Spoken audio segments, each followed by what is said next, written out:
जय श्री कृष्ण। राधे राधे दोस्तों आज हम पौष मास के कृष्ण पक्ष की सफला एकादशी व्रत कथा लेकर आए हैं। आइए शुरू करते हैं।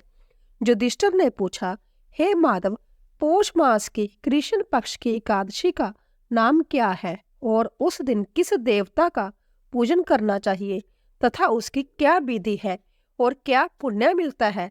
जय सब आप मुझे सविस्तार कह सुनाओ। भगवान श्री कृष्ण जी बोले, हे पांडुपुत्र, मैं आपके प्रश्नों का उत्तर यथोचित देता हूँ, जिन्हें आप ध्यान पूर्वक श्रवण कीजिए। मैं दक्षिणा वाले जग से इतना प्रसन्न नहीं होता जितना एकादशी व्रत करने वाले से प्रसन्न रहता हूँ। व्रत को अंत्यत भक्ति पूर्वक करना चाहिए। हे युधिष्ठिर, पौष मास की कृष्ण पक्ष वाली एकादशी का नाम सफला है। इसके श्री नारायण जी आदिदेव है। उनका पूर्वोक्त विधि अनुसार नारियल, नींबू, जमीरी, अंबीर, अनार, सुपारी, लौंग, अनेक प्रकार के उत्तम फल आदि अर्पण कर धूप दीप निवेद पुष्प आदि से 16 प्रकार से पूजा करके रात्रि को कथा कीर्तन श्रवण करते हुए दीपदान कर जागरण करना चाहिए। जिस प्रकार नागों में शेषनाग, पक्षियों में गरुड़ जी, जगों में अश्वमेध, नदियों में गंगा, देवों में विष्णु श्रेष्ठ है, उसी प्रकार सब व्रतों में एकादशी व्रत श्रेष्ठ है। जो पुण्य 5 सहस्र वर्ष तक तपस्या करने से मिलता है, वही पुण्य भक्ति पूर्वक रात्रि जागरण करके सफल एकादशी व्रत करने से प्राप्त होता है। हे कुंती नंदन, अब आप सफला एकादशी की कथा श्रवण कीजिए। चंपावती नगरी के राजा महिषमान के 4 पुत्र थे, जिनमें सबसे बड़े पुत्र का नाम लुम्पक था, जो सदैव देवताओं व ब्राह्मणों की निंदा करता, पर स्त्री गमन करता तथा वेश्याओं के जहां धन नष्ट करने वाला महापापी था। जब राजा महिषमान को अपने पुत्र के विषय में ज्ञात हुआ तो उन्होंने उसे देश निकाला दे दिया। लुम्पक ने अपने को पिता द्वारा देश निकाला देने पर विचार किया कि अब क्या करना चाहिए और किस प्रकार अपना पालन करना चाहिए। इस प्रकार की चिंता में फंस अपने पिता के नगर में चोरी का निश्चय कर वन में रहने लगा। वह दुष्ट रात्रि में चुपचाप नगर में आकर चोरी करता तथा जीवों को मार डालता और अत्याचार करके पिता के नगर का नाश करता। पहरेदार उसे पकड़ने पर भी राजा के भय से छोड़ देते थे। जिस वन में वह रहता था, उस वन में एक बहुत पुराना पीपल का वृक्ष था। वह वन भगवान नारायण का अत्यंत प्रिय था, अर्थात नगर निवासी तथा अन्य सभी लोग उस वन को देवताओं का क्रीड़ा स्थल मानते थे। जब पौष मास आया और सफला एकादशी आई तो दशमी की रात्रि को वह लुम्पक वस्त्रहीन होने से शीत के कारण मूर्छित होकर पृथ्वी पर गिर पड़ा। शीत के कारण उस रात लुम्पक को निद्रा भी न आई। वह अचेत अवस्था में दशमी की संध्या से एकादशी के दोपहर तक पड़ा रहा। इस कारण वह बिना भोजन किए ही रहा था। दूसरे दिन सूर्य नारायण जब अधिक चढ़ गए तब उसके शरीर का शीत कम हुआ और वह चैतन्य अवस्था को प्राप्त होकर अपने स्थान से उठकर गिरता पड़ता भोजन की खोज करने लगा। शक्तिहीन हो जाने के कारण वह जीवों को मारने में भी असमर्थ था।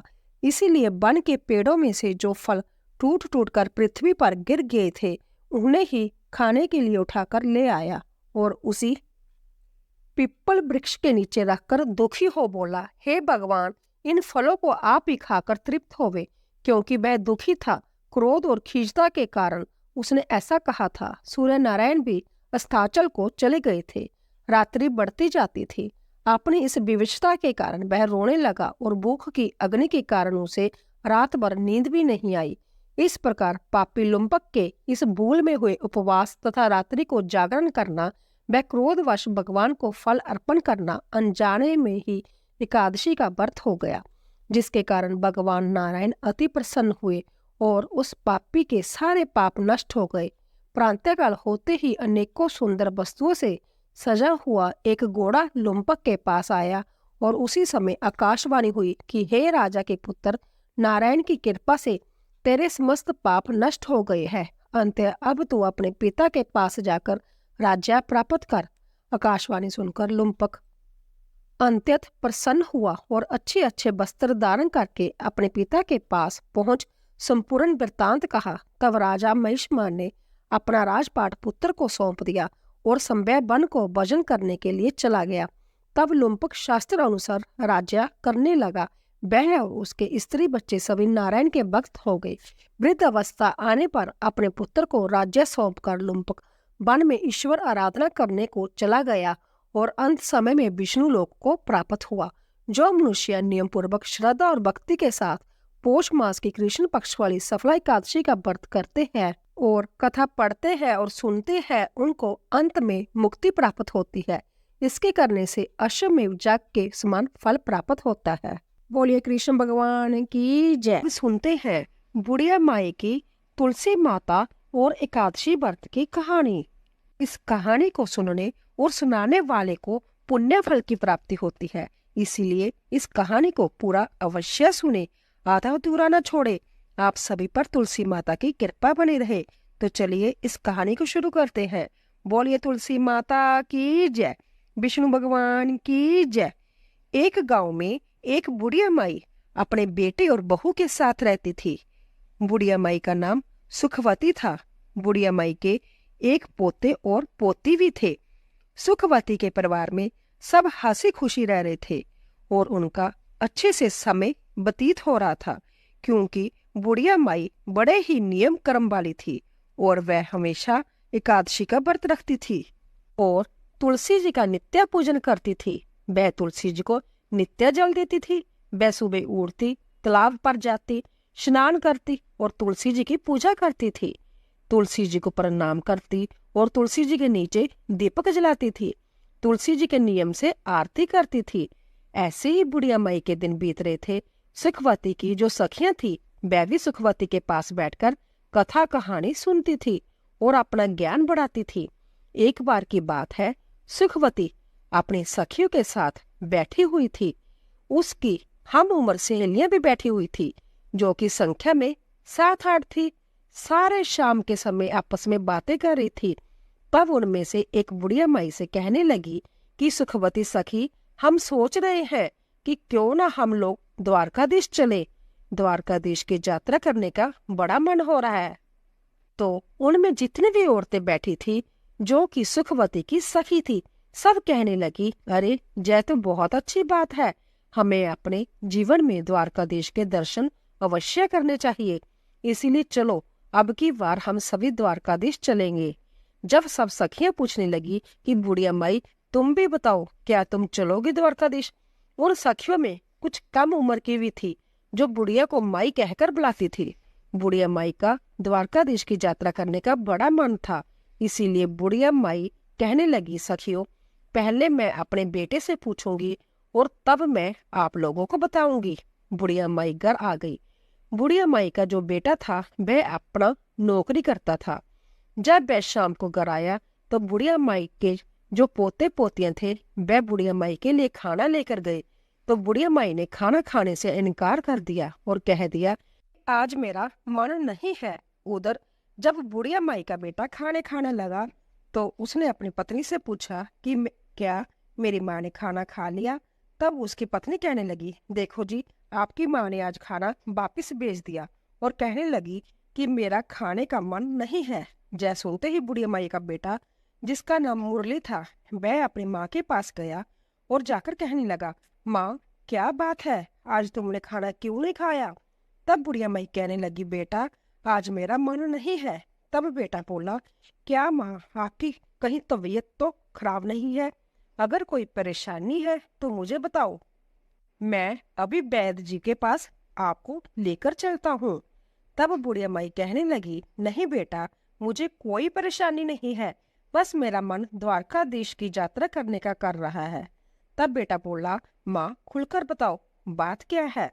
तब बुढ़िया ने शाम को हुई अपनी सखियों के बीच की सारी बातें अपने बेटे को बता दी कि बेटा, मेरी 8-10 सखियां द्वारकाधीश की यात्रा पर जा रही है और मेरा भी बड़ा मन है कि मैं भी द्वारकाधीश की यात्रा पर जाऊं। इतनी बात सुनकर बेटा बोला, माँ तो कोई बात नहीं, इसमें इतना सोचने की क्या बात है, मैं तुम्हारी यात्रा पर जाने का प्रबंध कर देता हूँ, तुम यात्रा पर चली जाओ। तो बुढ़िया माई बेटे के मुंह से जय सुनकर बड़ी खुश हो गई और वह अपने द्वारकाधीश का ध्यान करने लगी। और वह कहने लगी, बेटा पर मेरी एक और चिंता है। तब बेटा बोला, माँ बताओ क्या बात है। और माँ बोली, बेटा अगर मैं द्वारकाधीश की यात्रा के लिए जाऊंगी तो कम से कम 4-5 दिन तो लग जाएंगे। और फिर उसके बाद मेरी जो आंगन में तुलसी रखी है उसे कौन सींचेगा, उसकी कौन पूजा पाठ करेगा और कौन उसकी आरती करेगा। तब बेटा बोला, माँ तुम चिंता मत करो, वह सब तुम्हारी बहू कर लेगी। मैं उससे बोल दूंगा, वह तुम्हारी तुलसी जी की पूजा कर लेगी। अब बुढ़िया माई निश्चिंत हो गई और वह कहने लगी, ठीक है बेटा। और अगली सुबह बुढ़िया माई की द्वारकाधीश जाने की तैयारी होने लगी। बुढ़िया का बेटा अपनी पत्नी से बोला कि सुनो भाग्यवान, मेरी माँ द्वारकाधीश की यात्रा पर जा रही है, इसीलिए मेरी माँ के लिए काजू बादाम के अच्छे से लड्डू बना दो, ताकि रास्ते में मेरी माँ को कोई परेशानी ना हो। जो बुढ़िया की बहू थी वह मन ही मन में सोचने लगी, मुझे तो एक दिन के लिए भी मायके जाने नहीं देती, उनके काम बिगड़ते हैं। और अब देखो, बुढ़िया माई आराम से 4-5 दिन की यात्रा के लिए जा रही है। चलो, यात्रा के लिए तो जा रही है, वह तो ठीक है, अब इनकी पूजा पाठ का काम भी मुझे सौंप कर जा रही है। बुढ़िया की बहू कुछ कह तो नहीं पा रही थी, लेकिन उसने मन ही मन एक साजिश रची। उसने अपने पति से तो बोल दिया, ठीक है, मैं माँ के लिए गोंद, गिरी और बादाम काजू के लड्डू बना दूंगी और उन्हें एक डब्बे में भर के माँ जी को दे दूंगी। बेटा तो सुबह नौकरी पर चला गया। और जो बुढ़िया की बहू थी उसने क्या किया कि जो तुलसी जी का गमला था जिसमें तुलसी लगी हुई थी, उसमें से उसने तुलसी जी को जड़ से उखाड़ दिया और जड़ सहित उसे एक पित्तल के डब्बे में भर दिया और अपनी सासू माँ को थैली में रखकर दे दी और बोली, जे लो माँ जी, इसमें गोंदगिरी के काजू बादाम के लड्डू है, आप इन्हें रास्ते में खा लेना। और बुढ़िया माई अपने बेटा बहू को आशीष देती हुई अपनी तीर्थ यात्रा के लिए चलते समय अपनी बहू से बोली, बेटी मेरी तुलसी जी का ध्यान रखना। बहू बोली, ठीक है माँ जी, आप बेफिक्र होकर जाइए। अब बुढ़िया माई ने तो आशीर्वादों की जड़ी लगा दी। वह कहने लगी, बहू ने तो मुझे काजू बादाम के लड्डू बना कर दिए हैं। वह कहने लगी, दूधो ना हो पूतो फुलो, लाखों में बैठो करोड़ों में उठो, दिन दूनी रात चौगुनी तरक्की करो। उसके मुंह से तो आशीष फूट रहे थे और सौभाग्यवती रहो, मेरे बेटे का अच्छा काम चले। अब वह तरह तरह के आशीर्वाद देती हुई बुढ़िया माई अपनी सखियों के साथ जा मिली। अब सारी सखियां और बुढ़िया माई द्वारकाधीश की पैदल यात्रा कर रही थी। यात्रा करते करते उन्हें शाम हो गई। शाम के समय जब वह थक गई तो एक जगह उन्होंने देखा, वहां पर बैठकर वह विश्राम करने लगी और अपना खाना पीने के लिए जो सामान लाई थी सब निकाल कर खाने लगी। तब बुढ़िया माई ने अपना डब्बा खोलकर देखा तो उसमें घी से बने काजू बादाम के लड्डू भरे हुए थे। बुढ़िया माई ने आधा लड्डू खुद खाया और आधा लड्डू सब सखियों में भी बांट दिया और भगवान का भोग भी मन ही मन लगा दिया। अब सब सखियां कहने लगी, अरे सुखिया, क्योंकि उसका नाम सुखवती था तो सब सुखियां भी कहती थी, अरे तुम्हारी बहू तो बड़ी अच्छी है, देखो तुम्हारी बहू तुम्हारा कितना ख्याल रखती है, तुम्हारी बहू ने तुम्हारे लिए घी के लड्डू बना कर दिए हैं। और तुलसी माता को याद कर रही थी। चलते चलते अब वह सारी सखियां द्वारकाधीश पहुंच गई। तो जब वहां पहुंची तो शाम का समय हो रहा था। शाम का समय था तो वहां पर बहुत लंबी भीड़ लगी हुई थी, लंबी लाइन लगी हुई थी द्वारकाधीश के दर्शन करने के लिए। तो बुढ़िया माई मन ही मन सोचने लगी, आंख बंद करके ही, प्रभु जी इतनी लंबी भीड़ है, अगर मुझे आपके दर्शन नहीं हुए और पट बंद हो गए तो मेरा आना तो जहां बेकार हो जाएगा। तभी बुढ़िया माई द्वारकाधीश से मन ही मन अपनी प्रार्थना कर रही थी कि हे प्रभु, एक बार जीवन में मुझे दर्शन दे दो, मैं बड़ी दूर से आपके दर्शन के लिए पैदल चलकर आई हूँ। हे प्रभु, आपके दर्शन की प्यासी हूँ। अब बुढ़िया माई की आंख खुली तो देखा उसने एकदम से चमत्कार हो गया। वह तो लाइन में सबसे आगे खड़ी थी और द्वारकाधीश जी सामने थे। बुढ़िया माई की तो हैरानी का ठिकाना ही ना रहा, कहाँ तो वह सबसे पीछे थी और कहाँ वह लाइन में सबसे आगे आ गई। पंडित जी सबका प्रसाद चढ़ा रहे थे। मैंने अपना डब्बा खोलकर देखा तो उसमें एक लड्डू और एक तुलसी जी की पत्ती रखी हुई थी। अब बुढ़िया माई वही लड्डू और तुलसी जी की पत्ती द्वारकाधीश को चढ़ाने के लिए जानी भोग लगाने के लिए पुजारी जी को थमा देती है। फिर मन ही मन बुढ़िया माई सोचने लगी, हे प्रभु, यहाँ तो एक से एक अमीर सेठ आए हुए हैं, महंगी से महंगी मिठाइयां लाए हुए हैं, लेकिन मेरी मिठाई का कहाँ नंबर आएगा जो द्वारकाधीश मेरी मिठाई का भोग लगाएंगे। मन में भगवान को याद कर रही थी, हे प्रभु, मेरे भी लड्डू का भोग लगाओ और मुझे निहाल करो। बुढ़िया माँ ने आंखें खोली तो उसकी आंखें आश्चर्य में फैल गई। जय द्वारकाधीश के हाथ में जो लड्डू था, जय वही लड्डू था जो बुढ़िया माई ने भोग लगाने के लिए दिया था, और वही तुलसी की पत्ती थी जो ठाकुर जी के हाथ में थी। अब तो वो बुढ़िया माई बड़ी प्रसन्न हुई, वह तो गदगद हो गई कि प्रभु ने मेरा भोग स्वीकार कर लिया। तभी जो द्वारकाधीश जी के पुजारी थे वह सबको प्रसाद दे रहे थे, तो उसने बुढ़िया माई को भी प्रसाद दिया। बुढ़िया माई ने वह प्रसाद अपने पल्लू में बांध लिया और हाथ जोड़ दिए। फिर वो प्रसाद को लेकर सोचने लगी, यह प्रसाद मैं घर लेकर जाऊंगी, अपने बहू बेटे और पोते पोतियों के साथ मिलकर इसका भोग लगाऊंगी और सब ग्रहण करेंगे, क्योंकि यह द्वारकाधीश का आशीर्वाद है। यह सोचकर उसने उस पित्तल के डब्बे में जो भोग था, जो पुजारी जी ने प्रसाद में दिया था, उस प्रसाद को बुढ़िया माई ने रख लिया और बाहर आ गई। बाहर आई तो काफी देर तक अपनी सखियों का इंतजार करने लगी। जो काफी देर बाद उसकी सखी आई तो कहने लगी, अरे बड़ी घबराहट हो रही है, बड़ी भीड़ थी, हमें तो सही से दर्शन भी नहीं हुए द्वारकाधीश जी के, इतना चलकर आए थे, इतनी धक्का मुक्की है, लेकिन वहां हमें दर्शन नहीं हुए। कोई कहती, अरे मुझे तो थोड़े थोड़े से दर्शन हुए हैं, बड़ी भीड़ है। सब अपनी परेशानियां गिना रही थी और बुढ़िया माई मन ही मन मुस्कुरा रही थी। वह कहने लगी कि मुझे तो द्वारकाधीश के बहुत अच्छे से दर्शन हुए हैं और मेरा तो भगवान ने प्रसाद भी ग्रहण किया है। इस तरीके से अब सारी सखियां अपने द्वारकाधीश की यात्रा करके अपने गांव के लिए वापस जल्दी घर पहुंचने पर बुढ़िया माई ने अपने बेटे बहू को आवाज लगाई। बेटा अंदर से आया और माँ के पैर छुए। बेटा को माँ ने बहुत सी आशीर्वादों की जड़ी लगा दी। जुग जुग जियो मेरे लाल, मेरी यात्रा बड़ी सफल रही। फिर कहने लगी, अरे बेटा, बहू दिखाई नहीं दे रही, क्योंकि बेटा हाथ में पानी का गिलास लेकर खड़ा था कि माँ लो पानी पियो और आराम से बैठ जाओ। पानी का गिलास जब बेटा लेकर खड़ा था तो बुढ़िया माई पूछने लगी, बेटा बहू कहाँ गई? तब बेटा बोला, माँ मैंने उसे घर से निकाल दिया। माँ कहने लगी, बेटा ये तूने क्या अनर्थ कर दिया? मेरे जाने के बाद मैं जो 4-5 दिन की यात्रा पर गई और तूने पीछे से बहू को घर से निकाल दिया। ऐसा क्या हुआ जो तूने मेरी बहू को निकाल दिया? मेरी बहू तो बड़ी गुणी है। तब वह बेटा कहने लगा, माँ जो तेरी बहू है ना, उसने तेरे साथ बड़ा छल किया।